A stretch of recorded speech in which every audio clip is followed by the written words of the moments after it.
Grasyang kahibulongan nga nagalabaw pa sa pagkasad-an nako ug sa tanang sala.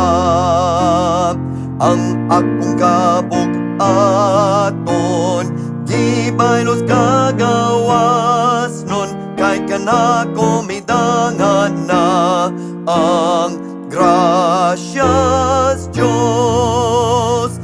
Kahibulong ang grasya ni Jesus na naglabaw sa tanang sala.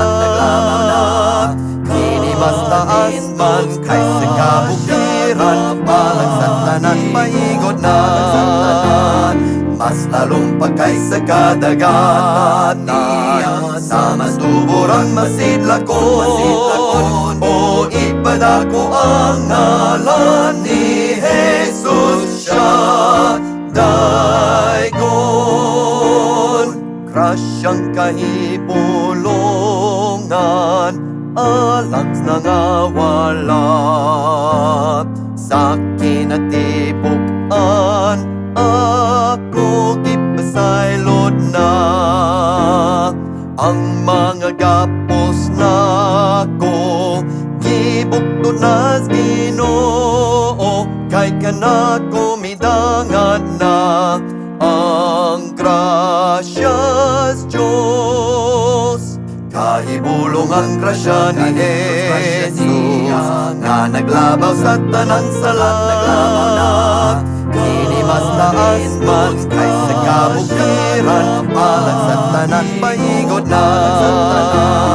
Mas lalong pa kaysa kadagatan, sa mas tuborang masilagon. O ipadako ang ngalan ni Jesus siya daygon.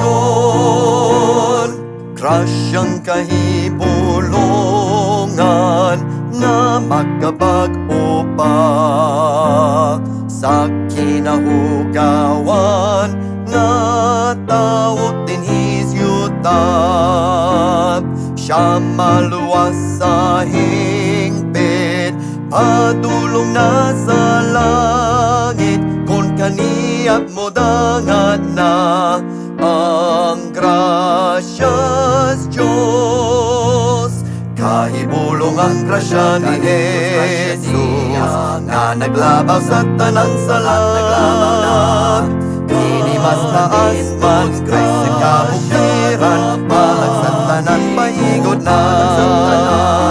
Mas lalong pa kaysa kadagatan, sa mas tuborang masidlakon. O ipadako ang ngalan ni Jesus